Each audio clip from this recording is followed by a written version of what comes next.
Qardaşım daşlar atılır. Qardaşım. Hə, uşaqlar qulaq asın. Bugünkü mövzumuz 13-14-cü əsrlərdə mədəniyyətdir və bir də Qaraqoyunlu dövlətini keçirik. 13-14-cü əsr mədəniyyət, bir də Qaraqoyunlu mövzusu. İlk olaraq mədəniyyətdən başlayaq.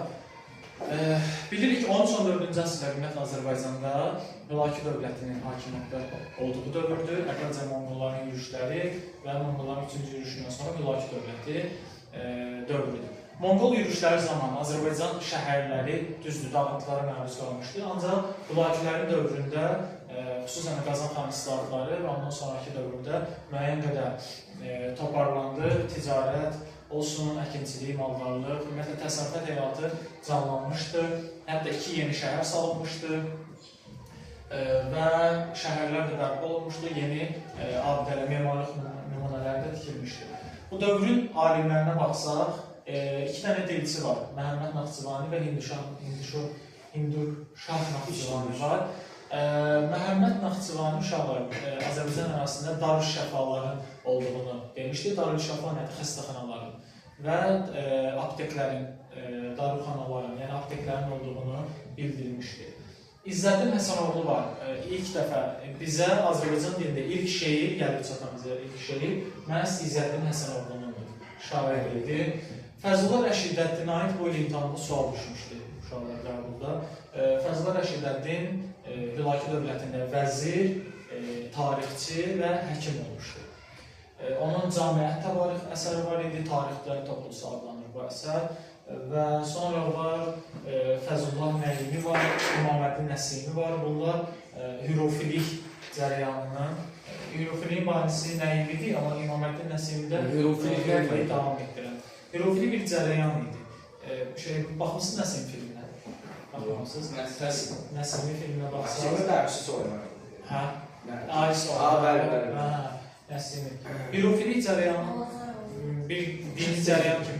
İnsanın ilahiləşdirilməsi belə bir şeydir və sonra dövrünün alimlərindən Nəsrəddin Tusi astronom idi, riyaziyyatçı idi, Əxlaq Nasiri, Təhlil-i Öqlidis, deməli, Zif Elxani kimi əsərləri var idi. Nəsrəddin Tusi Hülaki xanın məsləhətçisi olmuşdur, amma Hülaki xanın oğlu olan Abaqa xanın isə vəziri olmuşdur, yəni Hülaki dövlətində. Həm məsləhətçi, həm də vəzir olmuşdur Nəsrəddin Tusi. Və dövrün astronomi idi. 1259-cu ildə Mağara Rəsədxanasının tikilməsinə başlanmışdı. Məhz onun təşəbbüsü ilə hansı Mağara Rəsədxanası 1271-ci ildə tikintisi başa çatmışdı.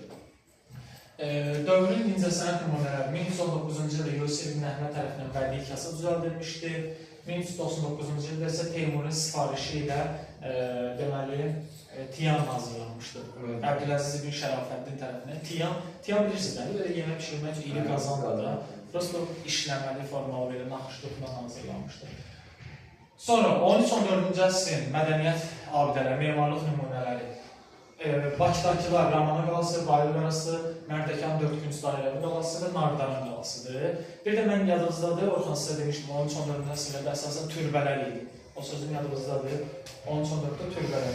Xudabəndə türbəsidir, Sultaniyyədə, sonra Bərdə türbəsidir, Qarabağlar türbəsidir və Gülüstan türbəsi. Bunlar ikisi Naxçıvandadır. Qarabağlar və Gülüstan türbəsi Naxçıvandadır. Bir də 13-14-cü əsrlərdə Təbrizdə Ərk qalası, Əlişah məscidi vardır.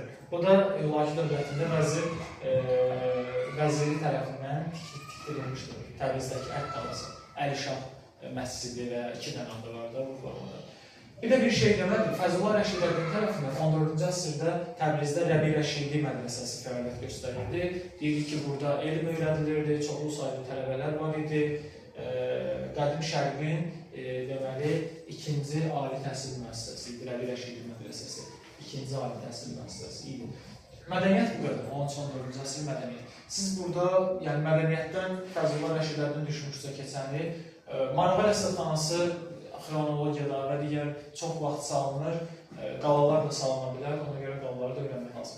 Türbə də, bu tam dəqiq bir şey deyil, amma türbələrin 90%-i 13-14-cü əsrdə yaxşı. Harada türbə gördünüz, yəni təqribi tuta bilərsiniz ki, 13-14-cü əsr ola bilər. Amma yenə də əzbər öyrənmək lazım.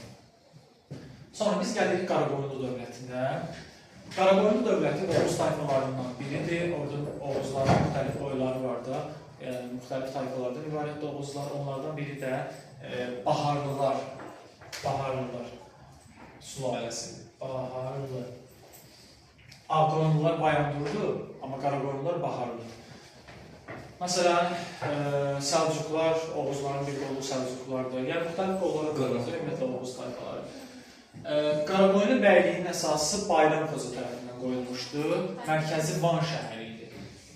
1375-1380-ci illərdə mövcud olmuşdur. Yəni, Bayram Xoca idarə etmişdir bəyliyi. Mərkəzi Van şəhəri idi, indiki yəni Türkiyə ərazisində idi. Daha sonra Qara Məhəmməd isə, oğlu Qara Məhəmməd isə feodal hakimliyi yaratmışdır. Qaraqoyunların feodal hakimliyini.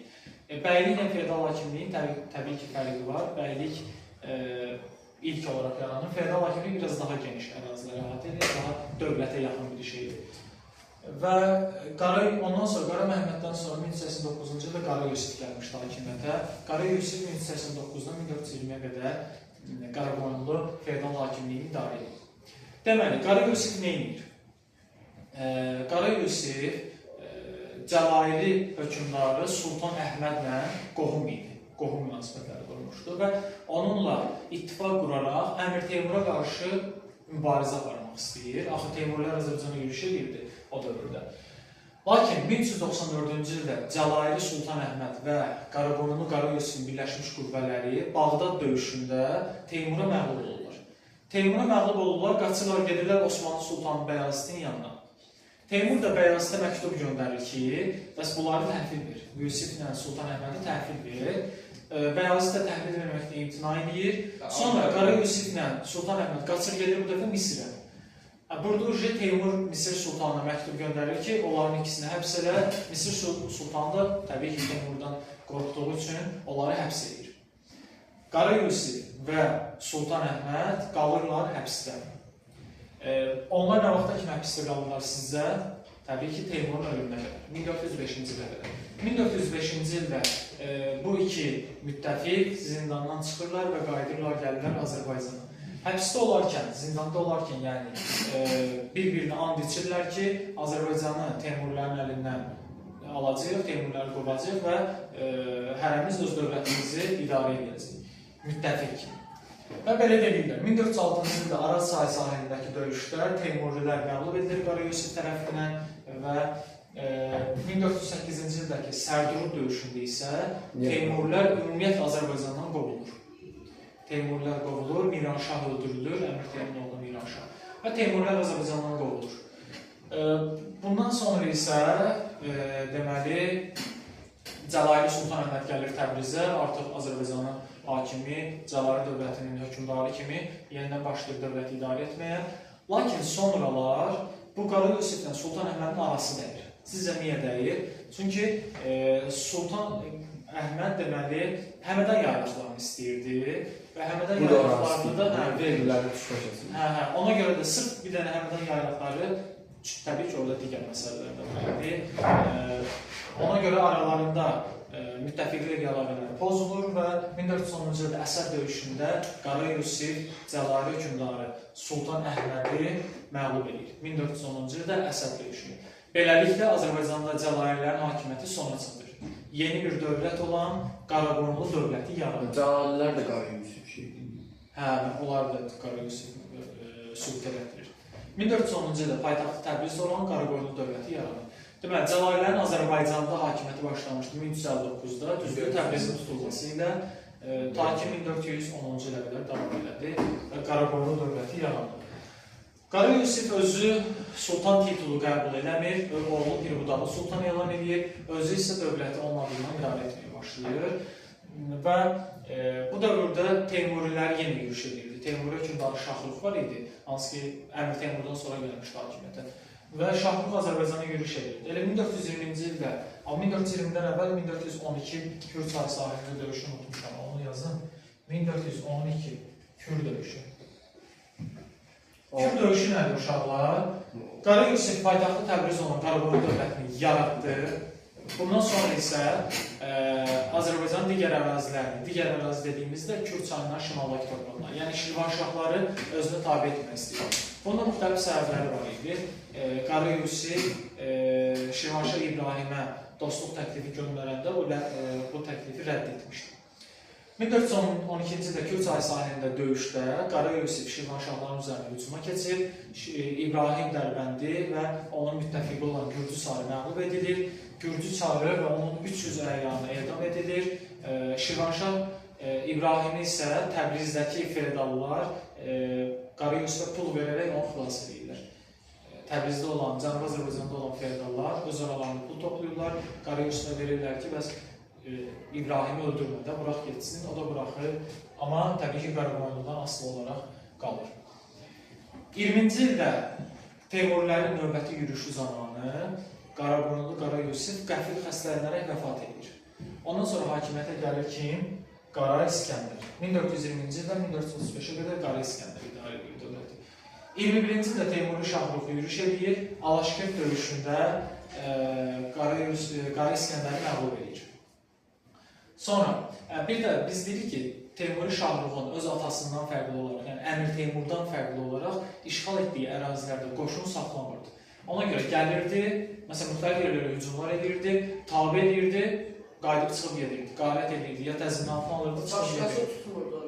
Tuturdu da, amma Şahruxda ordu saxlamırdı. Məsələn, Azərbaycanda ordu saxlamırdı. Elə 5-10 ildən bir gəlirdi, özü üçün fırlanırdı, qayıdıb gedirdi. Fırlanırdı, çasko.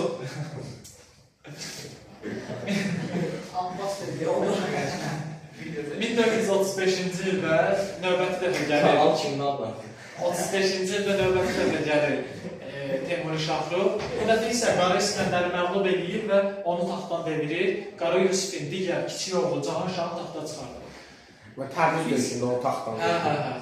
Biz Cahan Şahın hakimiyyətini iki hissəyə bölürük. Bir, Teymuri Şahruxdan asılı olduğu dövr, bir də müstəqil olduğu dövr. 1436-dan 47-yə qədər Şahruxun varlığı dönəmində ondan asılı olduğu dövrdür. 47-ci ilə 67-ci ilə qədər isə müstəqil idarə etdiyi dövrdür, bəli, sərbəst idarə etdiyi. Cahan Şah bir ara qüvvətlənir Şahruxun ölümündən sonra. 58-ci ildə hücum edib Teymurilərin paytaxtı Heratı tutur. Lakin Teymurilərin paytaxtı Heratı tutandan sonra eşidir ki, bir oğlu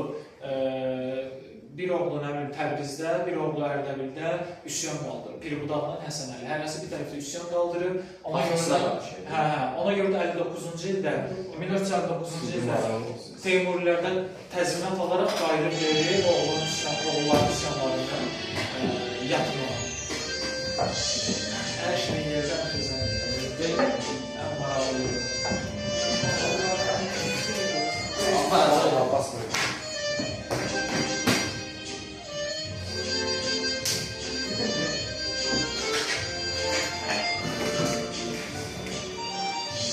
Parmak da verir.